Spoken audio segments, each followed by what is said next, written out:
दोस्तों आज हम बात करेंगे बॉलीवुड के हीरो नंबर 1 गोविंदा की। एक वक्त जिसे डांस में कोई टक्कर नहीं दे सकता था, वो गोविंदा जो साल में 3-4 सुपरहिट फिल्म दिया करता था, जिनके घर के बाहर प्रोड्यूसर्स की लाइन लगी होती थी। गोविंदा ने ऐसा दौर भी देखा जो सिर्फ 21 साल की उम्र में 75 फिल्म साइन कर चुके थे। लेकिन आज ऐसा क्या हो गया जो इसी गोविंदा को आज एक भी फिल्म नहीं मिल रही। किसी जमाने में गोविंदा को अमिताभ के बाद नेक्स्ट सुपरस्टार माना जाता था, लेकिन अब इंडस्ट्री में गोविंदा को कोई नहीं पूछता। वो कुछ न कुछ कर न्यूज में बने रहने की कोशिश में लगे हैं। क्यों इतना टैलेंटेड होने के बावजूद गोविंदा को आज कोई काम नहीं दे रहा। कैसे साल 2000 के बाद गोविंदा का डाउनफॉल शुरू हुआ। आज की वीडियो में जानते हैं उसके पीछे के रीजंस को और जानते हैं गोविंदा से जुड़े कुछ अनसुने राज। इस चैनल को सब्सक्राइब कर हमारे साथ इस सफर पर जुड़ जाए। गोविंदा का असली नाम है गोविंद अरुण आहूजा। उनका जन्म हुआ था 1963 में मुंबई के विरार इलाके की एक मिडिल क्लास फैमिली में। उनके पिता अरुण कुमार आहूजा 1930s में पंजाब से माइग्रेट होकर मुंबई आए थे, जो खुद एक स्ट्रगलिंग एक्टर और प्रोड्यूसर थे। आजादी के ठीक एक साल बाद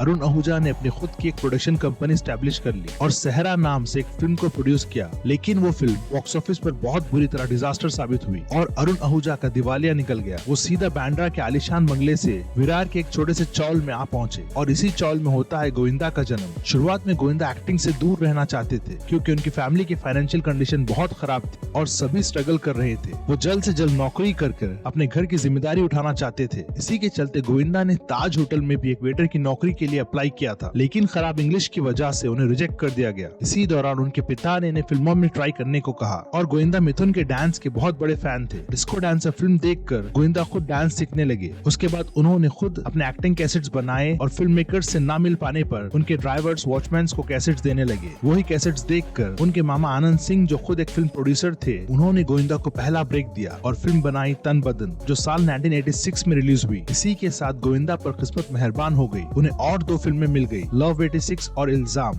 तीनों मूवीज बॉक्स ऑफिस पर कमर्शियली सक्सेसफुल रही और यहीं से गोविंदा के कई फिल्मों की लाइन लग गई। लेकिन अभी उनका सुपरस्टार बनना बाकी था। 1989 में गोविंदा की लाइफ में आए डेविड धवन, जिनके साथ गोविंदा ने पहली फिल्म की ताकतवर। इसके बाद इन दोनों के कोलैबोरेशन ने बॉलीवुड इंडस्ट्री में मैजिक कर डाला। दोनों ने साथ में 17 फिल्में की। इस साल तक भी गोविंदा ड्रामा और एक्शन मूवीज किया करते थे, लेकिन 1990 में फिल्म इज्जतदार के सेट पर उनकी मुलाकात होती है दिलीप कुमार से। उन दिनों गोविंदा मेंटल स्ट्रेस में हुआ करते थे, जिसकी वजह से वो शूटिंग पर फोकस नहीं कर पा रहे थे। ये सब देखकर दिलीप कुमार ने उन्हें सजेस्ट किया कि तुम काम को सीरियस लेना बंद करो, ड्रामा और एक्शन फिल्में छोड़कर कॉमेडी फिल्म्स करना शुरू करो। उसी साल दिलीप कुमार ने गोविंदा को 25 फिल्में छोड़ने को कहा ताकि उनका वर्कलोड कम हो सके। दिलीप कुमार के कहने पर गोविंदा ने कॉमेडी मूवीज शुरू की, जो उनके करियर का सबसे बेस्ट फैसला था, क्योंकि आज गोविंदा अपने कॉमिक टाइमिंग के लिए ही जाने जाते हैं। राजा बाबू, कुली नंबर 1, हीरो नंबर 1, हसीना मान जाएगी, दीवाना मस्ताना और भी कई ब्लॉकबस्टर कॉमेडी मूवीज करने के बाद गोविंदा एक सुपरस्टार बन चुके थे। हर किसी को लगता था कि गोविंदा का करियर अब निकल पड़ा। इन दिनों वो अकेले ही बॉलीवुड के तीनों खान्स पर भारी थे। जब गोविंदा ने ख्वाब में भी नहीं सोचा था कि उनके जैसे टैलेंटेड स्टार को आगे चलकर इंडस्ट्री में काम मिलना बंद हो जाएगा। साल 2000 के बाद बॉलीवुड में नए ट्रेंड्स आ गए। फिल्मी दुनिया में कई चेंजेस आने लगे और ऑडियंस का टेस्ट भी बदल गया। जहाँ पर पहले मसाला मूवीज चलती थी, अब उनकी जगह मैच्योर और रियलिस्टिक कंटेंट ने ले ली। अब सोलो स्टार फिल्मों से ज्यादा मल्टी स्टार कास्ट फिल्में चलने लगी, जैसे कि हेरा फेरी, हंगामा, गोलमाल, धमाल एक्सेट्रा। लेकिन गोविंदा इस बदलाव को समझ नहीं पाए और वो अपनी सुपरस्टार सोच में ही फंसे रह गए। वो कोई भी सपोर्टिंग रोल्स नहीं करना चाहते थे, बस लीड रोल ही ढूंढ रहे थे। अब इस जनरेशन में गोविंदा की ज्यादातर फिल्में फ्लॉप हो रही थी। इस दौरान इंडस्ट्री पर खान्स छाए हुए थे। उनके स्ट्रॉन्ग परफॉर्मेंसेस और डिफरेंट रोल्स की वजह से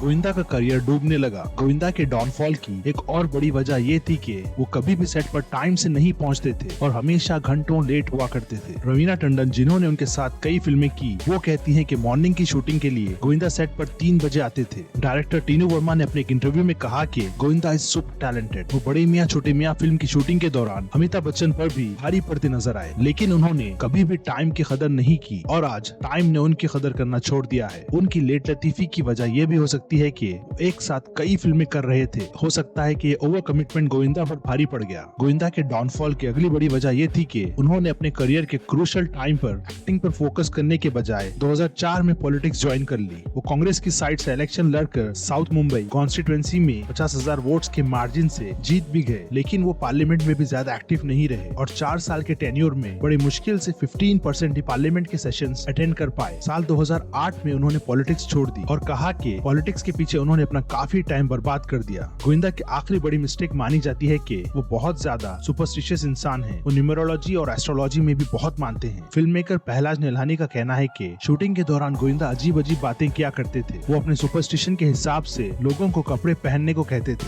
मुंबई में मनी है तो हनी है की शूटिंग के दौरान गोविंदा ने किसी एस्ट्रोलॉजर की बात सुनकर सारी शूटिंग एक मुर्गी को अपने साथ रख कर की ताकि राहु काल टल जाए। इन सब बातों पर अगर गौर किया जाए तो ये ही लगता है कि गोविंदा ने खुद अपनी गलतियों के चलते अपना करियर तबाह कर लिया। टाइम की कदर ना करना और खुद को टाइम के साथ ना बदल पाना, ये सब की वजह से गोविंदा इंडस्ट्री से बाहर हो गए। 2007 में आई फिल्म पार्टनर के बाद से गोविंदा की कोई भी फिल्म हिट नहीं हो पाई। वो आजकल कुछ ना कुछ करके न्यूज में रहने की कोशिश कर रहे हैं। रिसेंटली घर में बैठे बैठे खुद पर गोली चलाकर वो न्यूज में आ गए। गोविंदा का डाउनफॉल एक सिंपल स्टोरी नहीं है, वो एक बहुत कॉम्प्लेक्स जर्नी है, लेकिन उन्होंने हमेशा अपनी यूनिक एक्टिंग और डांस स्टाइल से सभी को एंटरटेन किया। अगर आप भी गोविंदा के फैन हैं तो कमेंट सेक्शन में जरूर बताएं कि आपकी फेवरेट गोविंदा फिल्म कौन सी है, और अगर आपको वीडियो पसंद आए तो उसे लाइक जरूर करें और हमारे चैनल को सब्सक्राइब करना मत भूलें। मिलते हैं अगले टॉपिक के साथ। Till then stay safe.